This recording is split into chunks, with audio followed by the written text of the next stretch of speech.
Muito bom dia para você. Está no ar o nosso segundo programa, o Sintonia Parlamentar. Aquele bate-papo, né, semanal com o médico e deputado federal doutor Frederico. Lembrando que os nossos encontros aqui na Rádio Emboabas Mais Informação já estão marcados. Anota aí, todo sábado às 8h30 da manhã a gente tem esse encontro aqui. Já comigo aqui no estúdio, doutor Frederico. E aí, doutor, tudo bem? Animado aí, final de semana? Amanhã é dia dos pais, né? Vai curtir com a família? Bom dia, Marcelo. Bom dia aos ouvintes da Rádio Emboabas, do programa Sintonia Parlamentar. É uma semana especial, uma semana para a gente valorizar a família. E eu, particularmente, pai de 3 filhos, meus filhos queridos Lucas, João e Pedro. Realmente amanhã será um dia totalmente dedicado a eles, onde espero podermos jogar bola, ping-pong e estar junto aí, quem sabe, fazer um churrasquinho no Dia dos Pais, porque o maior presente que um pai pode ter está do lado dos seus filhos. Essa semana não foi fácil, só vi meus filhos na sexta-feira à noite e realmente a gente sabe o valor que é estar do lado de um filho, e eu quero aproveitar para parabenizar todos os pais, um dia tão especial, um dia para relembrar a importância do pai na formação familiar, na formação dos seus filhos. Então, feliz Dia dos Pais a todos os são joanenses e todos os mineiros aí. Muito bem. Parece que o pai do senhor veio de Portugal, é isso? O meu pai é um Um pouquinho da migrante. história rápida aí. O meu pai é um migrante É? em Portugal, no pós-Segunda Guerra Mundial, vivendo um momento difícil, passando fome realmente, por falta de produção. E meu pai veio de navio, ficou 9 dias no navio, ele tinha 9 anos de idade, ficou 9 dias no navio com seus 2 irmãos e veio para o Brasil no final da década de 50, onde ele aqui construiu a vida, conheceu minha mãe, e eu devo muito a esse casal maravilhoso. Foi minha mãe, que já se despediu, e meu pai, que está vivo, com saúde, que eu mando um abraço para ele, para todos os pais aí também. O nome dele? O nome dele é Antônio Luiz, mas a gente chama ele de Tuninho. Ele é Tuninho. pequenininho, baixinho. Antônio, direto de Portugal. Você já foi lá? Já, eu tive a oportunidade de levar meu pai 51 anos depois que ele veio para o Brasil. Ele não tinha voltado, e eu fui com meus filhos bem pequenos ainda. Meu filho mais novo, que hoje tem 14 anos, estava com 2 aninhos, e a gente foi visitar. E lá é interessante, Marcelo, porque é uma vila que não tem Instituto do Patrimônio, ela não é tombada, mas é uma vila que realmente todos saíram e a vila não cresceu, ela parou no tempo. Eu fiquei numa casa lá de 1792, Meu e a Deus. vila toda é de pedra, e a vila inteira tem parreira de uva. É muito bonito, e foi parada pelo tempo que todos migraram, e agora, mais velhos, estão voltando para reunir a família novamente. Não é Muito fácil a bem. vida de imigrante. Então tá certo. Então parabéns aí aos pais pelo dia de amanhã. E vamos ao que interessa. Vamos lá, vamos falar do trabalho em Brasília, doutor. Essa semana, vocês aprovaram lá na Câmara o projeto de lei número 2952/de 2022, né? É o projeto que institui a Política Nacional do Câncer. Gostaria de saber como foi a participação do senhor nesse projeto de lei e a importância dessa política para os pacientes oncológicos aí de todo o Brasil, claro. Essa aprovação foi emocionante, muito forte, porque não há no Brasil uma política nacional de prevenção e combate ao câncer, controle de câncer. Essa política, esse projeto já vem desde 2019, as primeiras discussões sobre esse programa, e 2021 foi aberto a Comissão Externa de Combate ao Câncer. E eu quero aqui destacar a união. Tem um deputado de Minas Gerais, o deputado Wellington, também, que participou e presidiu essa comissão. E eu, na mesma época, presidia o grupo de trabalho sobre oncologia da Comissão de Saúde. Esse trabalho em conjunto gerou esse amplo documento, são 16 artigos, em que normatizam todos os caminhos que devem ser feitos para aumentar a chance de cura do câncer, a chance de controle do câncer e diminuir os casos do câncer através da prevenção. E tem questões muito importantes, como permitir um fundo adicional, recursos adicionais focados na questão do câncer. Por que é importante, Marcelo? O câncer hoje ele é responsável por cerca de 12% das mortes do Brasil. E, por outro lado, o recurso utilizado para o combate ao câncer, para o enfrentamento ao câncer pelo Ministério da Saúde equivale a 3% do recurso. Então, 3% do recurso da saúde do Brasil é utilizado para enfrentar uma doença que causa 12% das mortes. E é uma doença que, infelizmente, quase todas as pessoas já tiveram um acompanhamento de algum caso na família e sabem a dor, o sofrimento, a dificuldade não só para o paciente, mas para todos os familiares. Por isso, essa luta é o que move o nosso mandato realmente. Se for para fazer apenas uma um trabalho no mandato é o enfrentamento ao câncer, porque a gente sabe que vale muito a pena quando você consegue curar uma pessoa. Eu tenho pacientes curados que hoje são prefeitos. Eu tenho pacientes curados que estão aí trabalhando em grandes cargos, em grandes funções importantes, e é isso, é um investimento que vale a pena, é um investimento que faz bem à saúde de toda a sociedade. Principalmente, então, na prevenção, né? Porque, claro, depois que a pessoa tiver o câncer, o tratamento adequado, mas a prevenção acho que também seria o principal nesse ponto aí. Com certeza, Marcelo, a gente vê seu envolvimento aí, realmente a prevenção pode diminuir em mais de 40% dos casos de câncer, se for uma prevenção adequada. A principal prevenção é combater o tabagismo, que é sozinho responsável por 30% de todas as mortes do câncer. Em segundo lugar, temos a obesidade, o sedentarismo, que também é responsável aí cerca de 10% dos casos de câncer, e outras questões muito importantes, como fazer os diagnósticos precoces, o rastreamento através de exames, e isso tem um foco importantíssimo nesse projeto de lei aprovado pela Câmara. Lembrar que agora ele vai passar pelo Senado, onde já estamos trabalhando pela aprovação, para depois ser sancionado e entrar em vigor. Mas é o Congresso Nacional, a Câmara Federal, fazendo um trabalho de excelência para normatizar o que deve ser prioridade no enfrentamento do câncer no Brasil.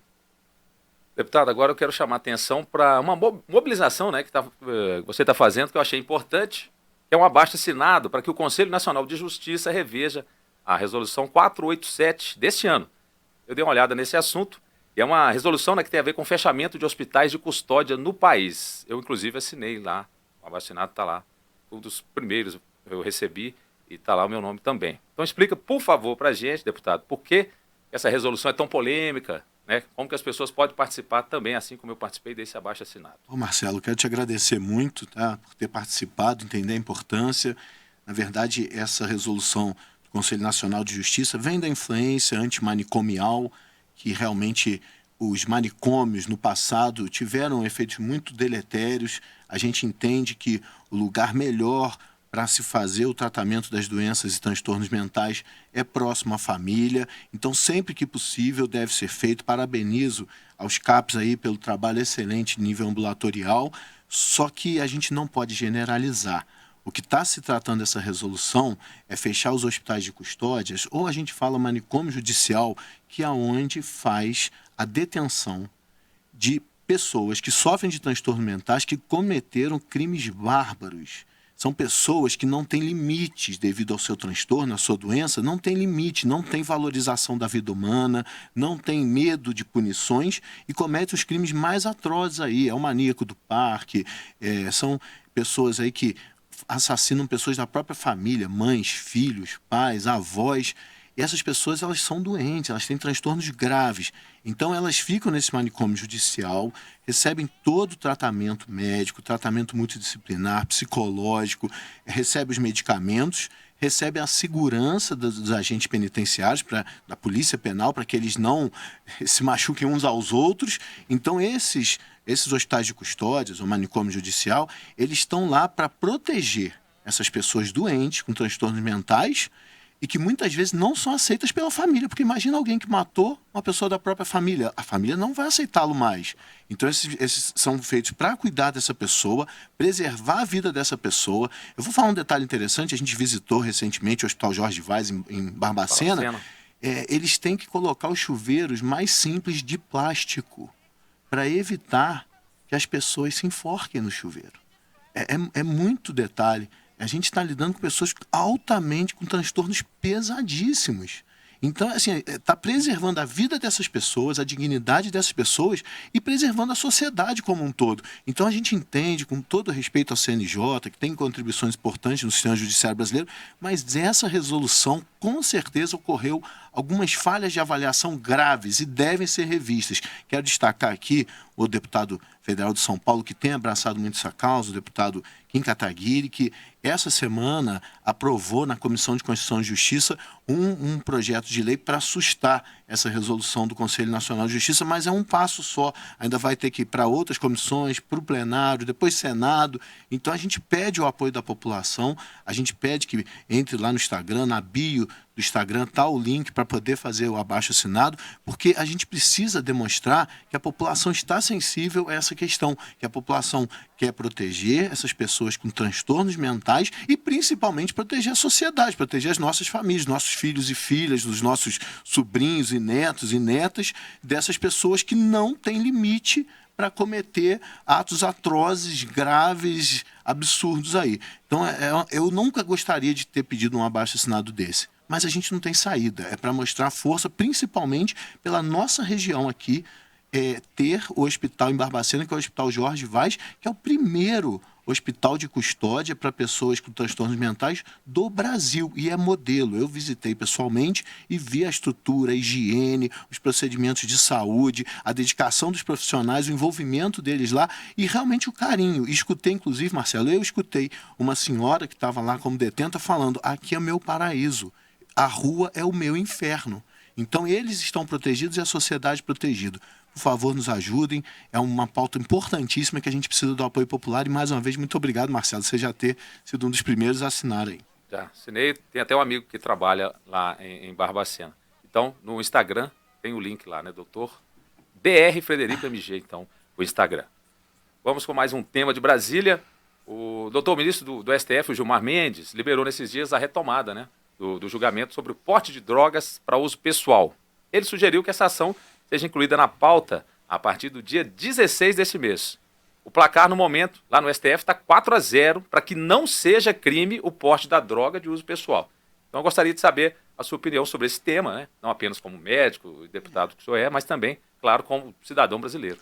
Marcelo, a questão médica realmente é muito óbvia. As drogas, elas fazem mal à saúde da pessoa, fazem mal à saúde da família da pessoa, fazem mal à sociedade. Isso é óbvio, isso não tem discussão. Agora, tem duas questões técnicas aí. A primeira é esclarecer ao ouvinte como é a legislação atual. Foi modificada na Lei 13.840, muitas leis, mas eu acho que é esse número mesmo. Essa lei, ela transformou o uso de drogas, a pessoa que é usuária, que foi presa com a quantidade de drogas para consumo próprio, ela pode ser punida sim, é um crime, mas a punição é advertência quanto ao malefício do uso, trabalhos comunitários e encaminhamento para programas de educação. Então, uma pessoa usuária de droga, ela não pode ser presa. Tá? Então, são penas relativamente leves para proteger o usuário, para educá-lo do que ele está fazendo. Tá? Então, assim, não tem sentido você querer mudar e acabar com qualquer pena. A pena é para proteger o usuário. E, por outro lado, as penas para o tráfico são pesadíssimas e devem ser pesadíssimas porque destrói a vida de centenas ou milhares de pessoas. Então, a gente não entende o porquê de mudar uma lei que já é tão benéfica para o usuário, onde coloca ele em programas educacionais para que ele tenta sair do uso do droga, em último caso, procure clínicas especializadas, casos de reabilitação. A outra questão é a interferência clara do judiciário no legislativo. Quem tem que avaliar a droga, que seja liberada, mas tem que ser uma ação do legislativo, do Congresso Nacional, da Câmara Federal e do Senado. Então são dois absurdos, em nosso modo de ver, do STF. E para piorar, o voto do Gilmar Mendes foi um voto que ele colocou que deve ser, não é mais crime ser usuário de qualquer quantidade de qualquer droga. Aí acabou.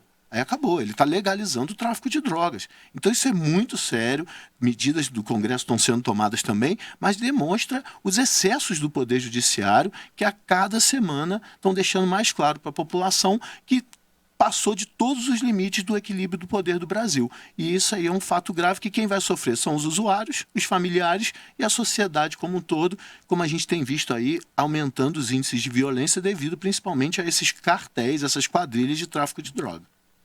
A gente está vendo a violência também lá no Equador, né?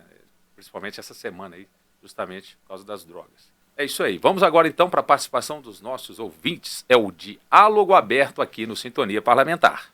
Lembrando ao nosso ouvinte, né, que ele pode mandar mensagem, né, para o Dr. Frederico pelo WhatsApp. O número é o 32 99196 0596. 99196 0596. Deixa anotadinho aí, mas atenção, não esqueça de colocar o nome, a cidade que você está falando aí, enviando a mensagem, o bairro onde você mora, que é importante para a gente, tá bom? Vamos então às perguntas.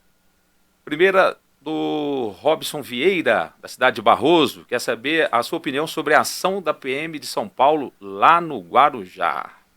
Olha, Robson, obrigado aí pela participação. Foi uma ação necessária. Haja visto que um soldado da Polícia Militar estava fazendo uma ronda num carro lá da rota, foi baleado covardemente por um bandido que estava a cerca de 50 metros de distância. Você vê o preparo profissional desses bandidos para conseguir acertar o alvo já dessa distância.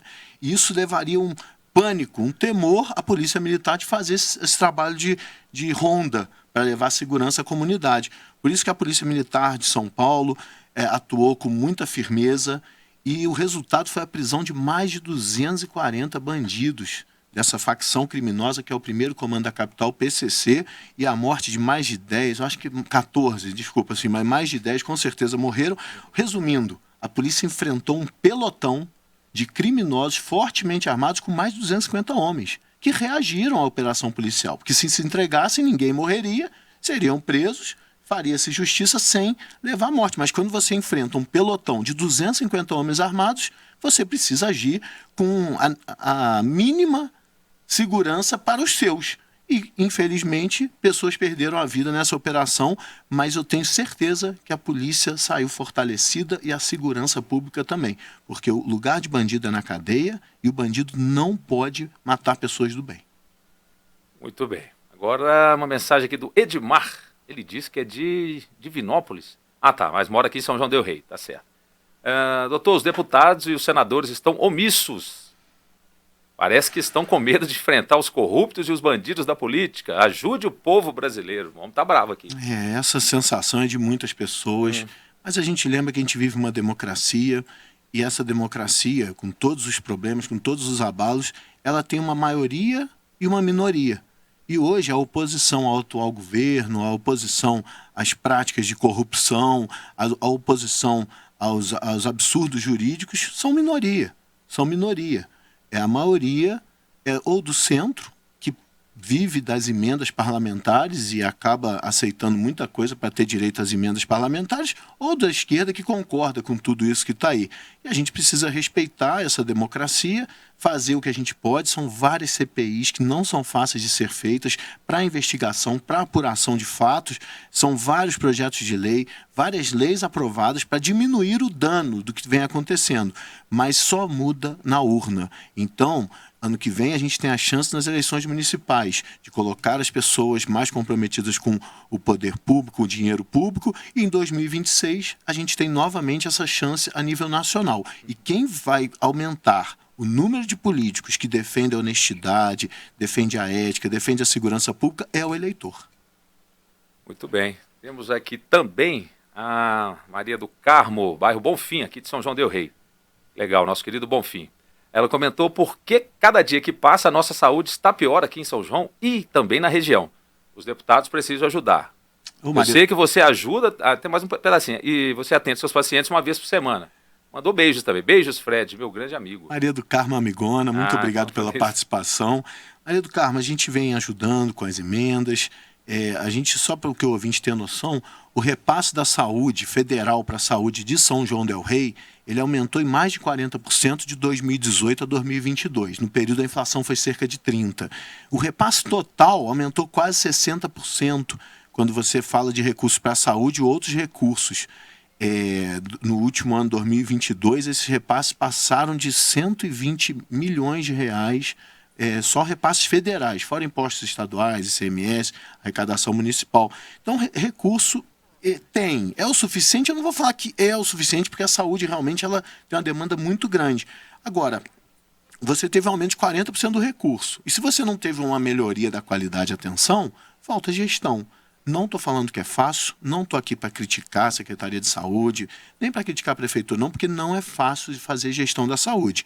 Agora, as prioridades, às vezes a gente vê que a prioridade em São João del Rei não parece estar correndo na saúde. Tem outras prioridades, infraestrutura, shows e outras prioridades, que a população fica satisfeita também, mas a gente realmente entende que a prioridade da saúde deveria ser maior e a principal forma de fazer isso é investindo em equipes de qualidade. Equipes de profissionais de qualidade fazem a diferença na atenção da saúde e a gente entende como uma sugestão de melhorar esse investimento em equipes de qualidade na saúde de São João del Rei. Muito bem. Nosso tempo aqui já está chegando ao fim, teria mais perguntas aqui.